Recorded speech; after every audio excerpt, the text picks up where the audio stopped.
Bonjour, je suis Erwan Le Rumeur, kinésithérapeute à Paris, et je suis heureux de vous retrouver en ce 17 juillet 2026 pour la veille hebdo de pelvipérinéologie. Cette semaine, 89 publications ont été analysées et 45 ont été retenues. Le dossier principal pose une question simple. Ajouter un médicament, une technologie ou une nouvelle modalité à un traitement qui fonctionne déjà permet-il réellement de faire mieux? Cette veille transmet une information scientifique générale et ne remplace pas une décision médicale individualisée. Commençons par les articles incontournables de la semaine. Premier article, faut-il réparer les malformations anorectales néonatales en une seule fois ou en plusieurs étapes? Une méta-analyse a regroupé 4 études comparatives représentant 746 enfants présentant une malformation anorectale haute ou intermédiaire.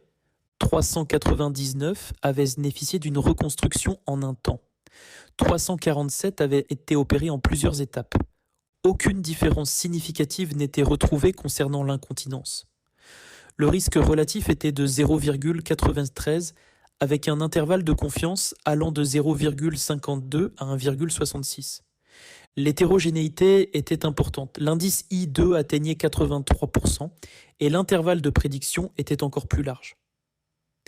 Les résultats concernant les infections n'ont pas pu être regroupés correctement en raison de définitions et de méthodes trop différentes. La conclusion n'est donc pas que les deux stratégies sont équivalentes. Elle est plus modeste, avec des données de certitude faibles à très faibles. Aucune des deux approches n'a démontré sa supériorité pour la continence.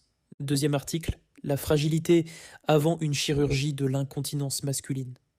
Une étude issue de la base américaine Medicare a analysé 7252 hommes opérés par sphincter, urinaire et artificiel ou bandelette masculine. L'âge moyen était de 74 ans. 15% ont présenté une complication dans les 30 jours. 11% ont subi une révision ou un retrait du dispositif au cours de la première année. Par rapport aux patients non fragiles, le risque de complications précoces était multiplié par 1,5 chez les patients préfragiles et par 2,5 chez les patients présentant une fragilité plus importante. La fragilité restait également associée aux révisions et au retrait de matériel après prise en compte des comorbidités classiques. Les données administratives ne permettent pas de connaître précisément la sévérité initiale des fuites, ni le bénéfice fonctionnel obtenu après l'intervention. Mais l'étude montre que le choix entre sphincter et bandelette ne constitue qu'une partie de la décision. Il faut aussi évaluer la capacité du patient à traverser l'intervention, à utiliser le dispositif, à suivre les consignes post-opératoires et à supporter une éventuelle reprise chirurgicale. Troisième article, près de 7 années de traitement conservateur dans l'endométriose digestive profonde. 52 patientes sont restées sous traitement conservateur, principalement hormonal. Leur qualité de vie ainsi que leurs symptômes intestinaux et urinaires sont demeurés globalement stables. La dysménorrhée diminuait. En revanche, la dyschésie et les douleurs intermenstruelles évoluaient peu. 15% présentaient encore un score LARS majeur au moment du suivi. Dans l'analyse élargie, 19% des patientes ont finalement subi une chirurgie intestinale ou une ovariectomie totale. Plusieurs années auparavant, ces patientes avaient déjà des lésions digestives plus volumineuses, des douleurs plus importantes et une moins bonne qualité de vie physique. Cette étude ne compare pas directement le traitement médical à la chirurgie. Elle montre néanmoins qu'une trajectoire non chirurgicale peut rester acceptable à long terme chez des patientes sélectionnées. Elle suggère aussi que le passage ultérieur à la chirurgie ne survient pas complètement au hasard. Quatrième article, préserver la fonction sexuelle pendant la radiothérapie du cancer de la prostate. Une analyse secondaire de l'essai Mirage a étudié 117 patients disposant de questionnaires sexuels complets, 24 mois après une radiothérapie stéréotaxique guidée soit par scanner, soit par IRM. Le guidage par IRM, associé à une réduction plus importante des marges, diminuait les volumes des bandelettes neurovasculaires et des artères pudendales internes exposées aux doses faibles ou intermédiaires. La dose maximale reçue par la bandelette neurovasculaire droite était associée à un risque plus élevé de dégradation de la fonction sexuelle. Cette analyse reste exploratoire et ne concerne qu'une partie de la population initiale de l'essai. Elle propose néanmoins une explication anatomique crédible au meilleur maintien de la fonction sexuelle observée avec le guidage par IRM. Une meilleure précision pourrait préserver davantage les structures vasculaires et nerveuses impliquées dans l'érection, et pas uniquement la vessie ou le rectum. 5e article, 2 voies de suspension utérosacrée, mais des résultats très proches.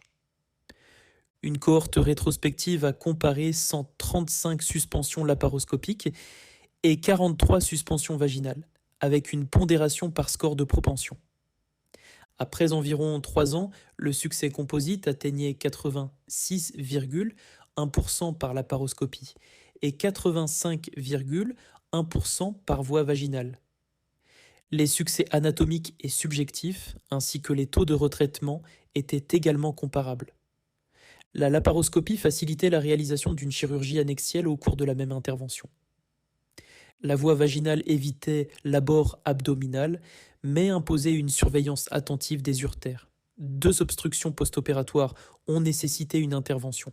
Il n'y a donc pas de vainqueur évident. Le choix dépend davantage du profil opératoire, des gestes associés et du type de complications que d'une grande différence d'efficacité. Passons maintenant au dossier principal. Ajouter un traitement, bénéfice réel ou simple empilement thérapeutique. Premier exemple, la toxine botulinique dans la douleur pelvienne chronique. L'étude prolonge un essai randomisé dans lequel la toxine botulinique de type A réduisait bien l'activité des muscles du plancher pelvien par rapport au placebo. Mais elle n'apportait pas de soulagement supérieur de la douleur à 26 semaines. Dans l'extension ouverte, 27 femmes qui n'avaient pas répondu au placebo ont reçu 100 unités de toxine botulinique, puis une rééducation à 4, 8, 12 et 26 semaines. Leur douleur s'est améliorée et le bénéfice s'est parfois maintenu jusqu'à 12 mois. Pris isolément, ce résultat paraît favorable. Mais les participantes qui avaient répondu pendant la phase randomisée conservaient elles aussi une amélioration prolongée après l'injection placebo associée au même programme de rééducation. Aucune différence durable claire n'apparaissait donc entre la toxine et le placebo. Le signal observé chez certaines non-répondeuses mérite d'être étudié, mais une extension ouverte ne corrige pas l'absence de supériorité observée pendant la comparaison contrôlée. L'amélioration prolongée peut dépendre de la rééducation, du geste d'injection, de l'évolution naturelle des symptômes, des attentes de la patiente ou d'autres effets non spécifiques. Deuxième exemple, associer le mirabegron et la solifénacine dans l'hyperactivité vésicale. La réanalyse de l'essai Synergie ne demandait pas seulement si l'association fonctionnait. Elle cherchait à savoir si les 2 médicaments produisaient une véritable synergie. Avec 5 mg de solifénacine et 50 mg de mirabegron, environ 50 et 1% des patients ne rapportaient plus d'épisodes d'incontinence par urgenturie. Cependant, les réponses observées restaient compatibles avec un modèle d'action indépendante et additive. Aucun critère ne dépassait clairement ce que l'on pouvait attendre de la somme des effets de chaque médicament. L'association peut donc rester utile. 2 mécanismes différents peuvent augmenter la probabilité qu'un patient réponde à au moins l'un des traitements. Mais le bénéfice semble additif et non synergique. Troisième exemple, ajouter un courant interférentiel aux exercices dans l'incontinence urinaire d'effort. 30 femmes ont été randomisées entre des exercices supervisés associés à un courant interférentiel actif et les mêmes exercices associés à un dispositif placebo. Les séances avaient lieu 3 fois par semaine pendant 4 semaines, avec un suivi jusqu'à 8 semaines. Dans les 2 groupes, les pressions intravaginales, les scores de sévérité et la qualité de vie se sont améliorés. La seule différence significative entre les groupes concernait l'évolution de la fréquence hebdomadaire des fuites en faveur du courant actif. Pour tous les autres critères, l'ajout du courant interférentiel n'apportait pas de bénéfices supplémentaires démontrés. Avec seulement 15 participantes dans chaque groupe, plusieurs critères comparés et un suivi court, ce résultat reste fragile. Il peut justifier une étude plus importante, mais ne démontre pas encore un bénéfice clinique régulier au-delà des exercices. Quatrième exemple, la pression négative sur les plaies périnéale après amputation abdominopérinéale. Une revue systématique a inclus 8 études, mais seulement 3 études comparatives représentant 270 patients pouvaient être regroupées. Les complications périnéales concernaient 36,5% des patients recevant un traitement par pression négative contre 53,6% dans les groupes contrôle. Malgré cet écart brut, l'analyse regroupée n'était pas statistiquement significative. Le risque relatif était de 0,79, avec un intervalle de confiance allant de 0,42 à 1,48. Aucun avantage clair n'était retrouvé concernant les infections, les reprises chirurgicales ou la durée d'hospitalisation. Les études mélangeaient la prévention sur incision fermée, le traitement de plaies ouvertes et des protocoles très différents. On ne peut donc pas transformer cette tendance numérique en recommandation générale. 5e exemple, dans l'incontinence fécale, la différence vient-elle de l'exercice ou de sa supervision ? 124 patients ont suivi 6 semaines d'exercice du plancher pelvien. 64 étaient encadrés par un physiothérapeute. 60 réalisaient les exercices seuls. Dans les deux groupes, la pression de contraction et la capacité à retenir les selles liquides se sont améliorées. Mais le groupe supervisé obtenait une amélioration plus importante des conséquences fonctionnelles et sociales de l'incontinence. L'étude n'était pas randomisée, la motivation, la disponibilité ou la sévérité initiale pouvaient donc différer entre les groupes. Elle suggère néanmoins que la valeur ajoutée ne réside pas toujours dans un nouvel appareil. Elle peut se trouver dans la sélection des exercices, leur progression, la correction de leur réalisation et l'adhésion au programme. Dernier exemple, 3 jours de célécoxib après une énucléation prostatique au laser holmium. 140 patients ayant reçu du célécoxib ont été comparés à 140 témoins appariés. 2 semaines après l'intervention, le célécoxib n'était pas associé à moins de rétention, à moins d'hématurie, ni à un meilleur score global de symptômes urinaires. Il était en revanche associé à un meilleur débit urinaire et à une plus grande probabilité de continence précoce. Le résultat est intéressant, mais le traitement correspondait à une évolution de la pratique clinique et non à une randomisation. Le suivi était également très court. Le célécoxib devient donc un candidat pour un futur essai contrôlé, mais pas encore une nouvelle obligation post-opératoire. Le message commun de ce dossier est simple. Observer une amélioration après l'ajout d'un traitement ne suffit pas à démontrer l'effet propre de cet ajout. Le traitement de base, la supervision, le placebo, la sélection des patients et le temps peuvent expliquer une part importante du bénéfice. Passons aux brèves. Une étude de la cohorte REQUIT a exploré l'interaction entre l'heure de la radiothérapie prostatique et certains variants du gène circadien PER3. Chez un génotype présent dans 44% de la cohorte, le risque prédit de saignement rectal passait de 11% pour une séance réalisée à 9 h à 5% pour une séance réalisée à 17 h. Pour un autre variant, éviter le milieu de journée réduisait le risque prédit d'incontinence de 15 à 5%. Ces résultats exploratoires doivent être reproduits avant toute modification des plannings de radiothérapie. Mais l'idée est remarquable. À dose identique, la tolérance pourrait dépendre en partie du moment biologique auquel l'irradiation est administrée. Une revue a rassemblé 126 grossesses survenues après une chirurgie conservatrice utérine du prolapsus. Mais près de 95% des accouchements ont eu lieu à terme. La césarienne concernait environ 2/3 des cas. Une récidive du prolapsus était rapportée dans 11,7% des cas. Les résultats sont plutôt rassurants, mais les séries restent trop petites pour identifier la meilleure technique chirurgicale ou la meilleure voie d'accouchement. Dans la rectocolite hémorragique active, 36 patients ont été évalués par manométrie anorectale et par barostat, avant puis après traitement. Les symptômes diminuaient avec le contrôle de l'inflammation.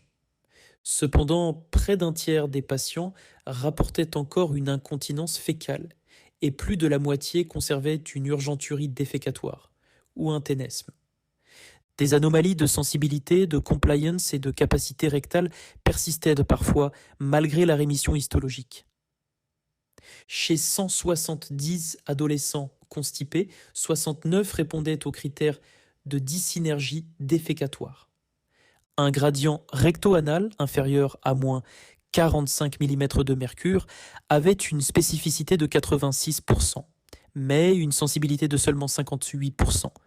Une valeur très négative renforce donc le diagnostic.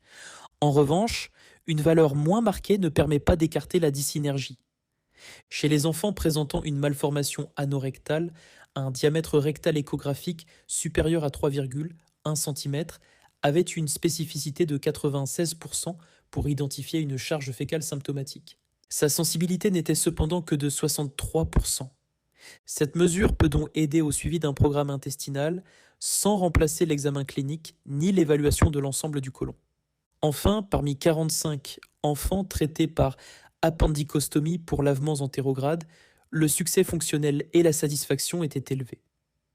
Mais près de 38% ont développé une sténose cutanée et un tiers a nécessité une révision chirurgicale. Terminons par les publications insolites. Hémorroïdes ou pas.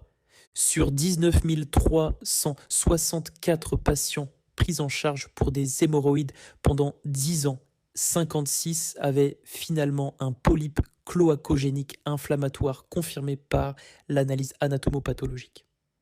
Tous présentaient une masse anale prolabée. 91% avaient des rectoragies. La proportion est faible, 0,29%. Mais le piège diagnostique est réel. Une lésion très ressemblante mérite parfois d'être retirée et analysée. Et pour la minute vétérinaire de la semaine, 2 chats ont subi une perforation rectale pendant un prélèvement de sel réalisé avec une boucle fécale. Les 2 animaux ont nécessité une réparation chirurgicale par voie périnéale. Quelle que soit l'espèce, le rectum semble donc assez mal supporter l'enthousiasme instrumental. Conclusion.